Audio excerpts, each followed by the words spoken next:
Waalaikumsalam warahmatullahi wabarakatuh.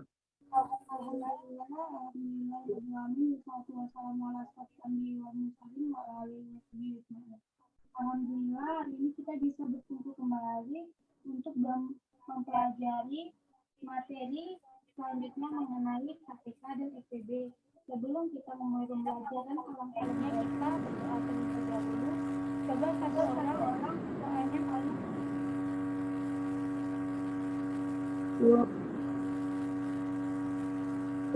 Mulai pelajaran alangkah baiknya kita berdoa.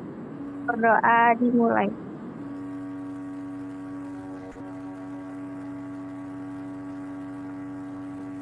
Berdoa selesai.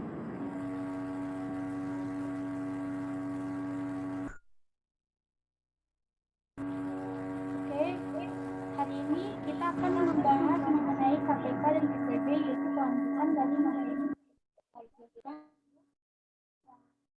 Sebelum kita mempelajari ini, Ibu ingin kalian memahami tujuan dari pembelajaran ini ya.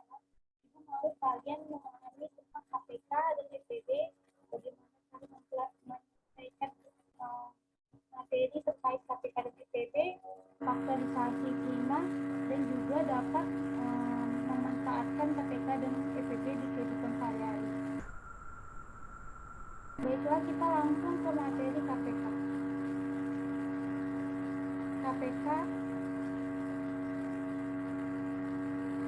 KPK adalah kelipatan persekutuan terkecil.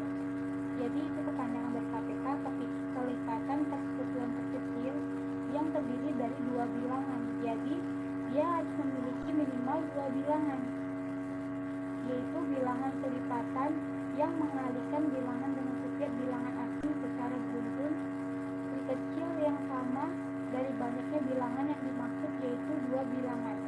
Contohnya dari KPK yang pertama kita buat dari bilangan 12 dan 6. Sesuai dari namanya kelipatan, maka KPK dari 12 yaitu kelipatannya yaitu 12, 24, 36, 48, 60 dan seterusnya. Kemudian kelipatan dari bilangan 6 yaitu 12, 18, 24, 30, 36 dan seterusnya. Coba hidupin kameranya semuanya biar ibu bisa lihat. Nah, kemudian kita dari KPK ini kita cari bilangan yang sama antara dua bilangan ini, tetapi memiliki anggota yang kecil, yaitu bilangan sama dari bilangan 12 dan 6 yaitu 12 dan 36 kan. Yang terkecilnya adalah 12. Jadi KPK dari bilangan 12 dan 6 yaitu 12. Selanjutnya SPB. Jadi namanya itu SPB, faktor persekutuan terbesar, yaitu terdiri dari dua bilangan. Yang faktornya yaitu bilangan-bilangan yang dapat membagi sampai habis suatu bilangan terbesar yang sama dari banyaknya bilangan yang dimaksud, yaitu dua bilangan. Contohnya ini kita mengambil dari bilangan 12 dan 6 tadi. Cara mencari faktornya yaitu kita kalikan dulu 1 dengan 12, 2 dengan 6, 3 dan 4. Ini merupakan faktor dari 12.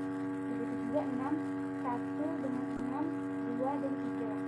Maka bilangan yang sama antara 12 dan 6 yaitu anggotanya 1, 2, 3 dan 6. Kita cari yang terbesar yaitu 6. Maka SPB dari bilangan 12 dan 6 yaitu 6. Selanjutnya kita menyelesaikan KPK dan SPB menggunakan faktorisasi klima. Faktorisasi klima adalah pecahan bilangan komposit yang terdiri dari bilangan-bilangan pembagi yang lebih kecil, yaitu bilangan yang hanya bisa dibagi oleh dirinya sendiri dan satu, dan hasil perkalian dari bilangan-bilangan tersebut sama dengan bilangan komposit yang disebutkan. Contohnya kita menggunakan pohon faktor, yaitu seperti ini kan kita menggunakan pohon faktor dari bilangan 12 kita bagikan dulu dengan bilangan kelima terkecil. Berapa bilangan kelima terkecil? 2. Hasilnya itu 6. 6 itu bisa kita bagikan lagi kan? 6 itu kita bagikan dengan 2 dan hasilnya 3.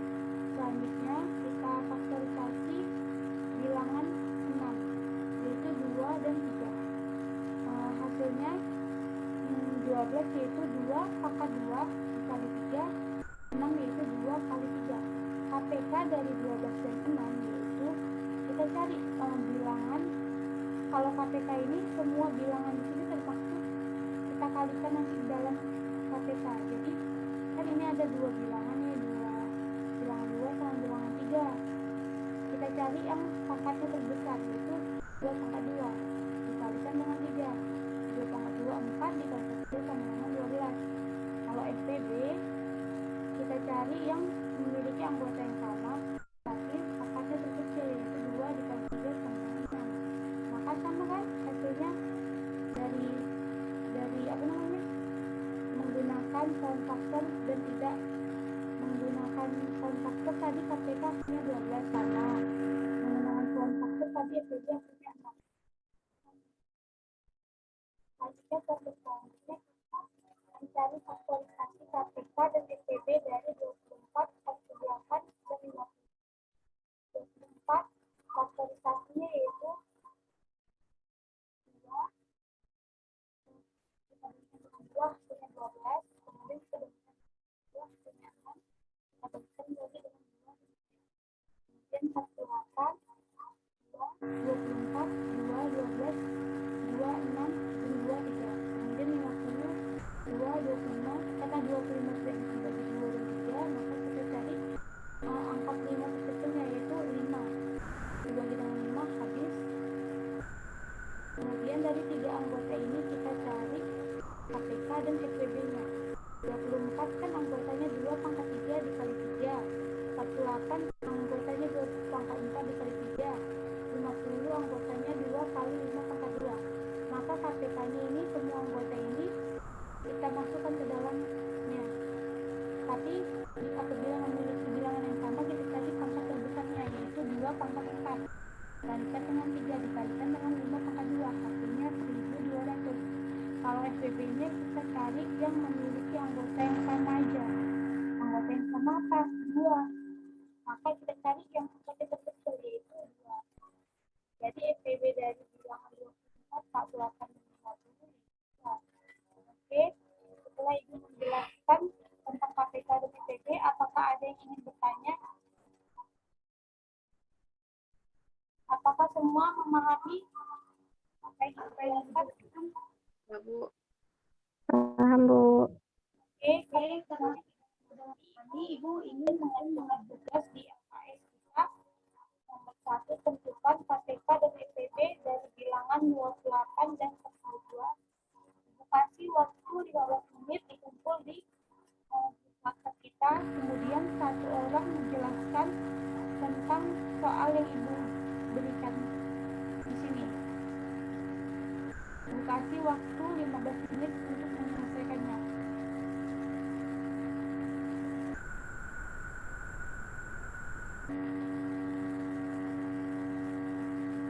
Baik, apakah ada yang sudah siap?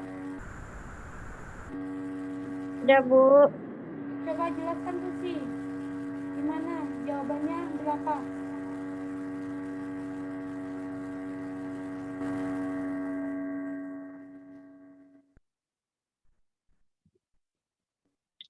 Setelah memfaktorkan bilangan 28 dan 42, maka didapatlah anggota dari 28 itu 2 pangkat 2 dikali 7.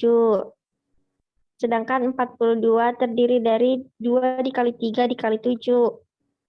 Untuk mencari KPK dari 28 dan 42, kita kalikan 2 pangkat 2 dengan 3 kali 7 sama dengan 4 kali 3 kali 7. Hasilnya 84, maka KPK-nya 84. Kalau mencari SPB-nya dari 28 dan 42, kita lihat faktor yang sama antara bilangan 28 dan 42, yaitu 2 dan 7, maka SPB-nya 14. Oke. Ada yang jawabannya berbeda dengan Susi? Sama semua jawabannya kan? Ya, jawabannya ini benar. Jawabannya. Terus Ibu kalian mengerjakan LKS halaman 21 nomor 1 sampai 3 itu Apakah ada yang ingin ditanyakan dari pembelajaran kita hari ini? Sudah paham semua kan tentang materi KPK dan SPB? Tidak, Bu. Karena sudah paham semua, Ibu pengen satu orang menjelaskan kesimpulan terkait materi kita. Coba satu orang jelaskan materi kesimpulan dari materi kita ini. Oke, kesimpulannya ialah FPB merupakan singkatan dari faktor persekutuan terbesar. Jika KPK merupakan bilangan kelipatan terkecil dari dua bilangan atau lebih, FPB adalah kebalikannya. Jadi sederhananya, FPB merupakan bilangan terbesar yang dapat membagi habis dua bilangan atau lebih. Oke, baik. Terima kasih Nurul. Kesimpulannya sangat komplit. Kita tepuk tangan dulu untuk kita semua. Kita sudah belajar dengan baik. Semoga pembelajaran ini tetap terus kalian belajar di rumah. Kalian ulang-ulangi pelajarannya agar supaya lebih terlatih dalam memahami soal-soal ya.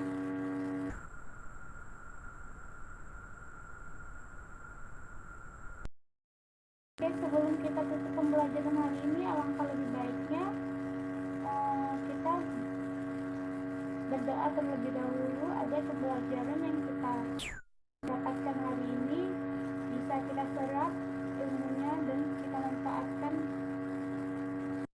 Sekali satu orang coba pimpin doanya.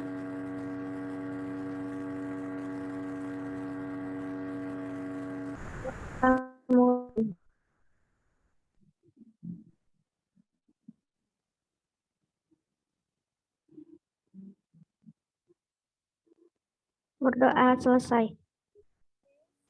Karena pembelajaran sudah selesai, Ibu mau kalian belajar lagi terkait materi minggu depan, yaitu materi kemungkinan.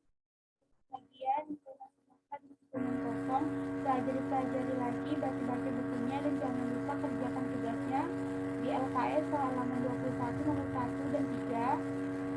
Dan jangan lupa jaga kesehatan. Terima kasih. Assalamualaikum warahmatullahi wabarakatuh. Waalaikumsalam warahmatullahi wabarakatuh.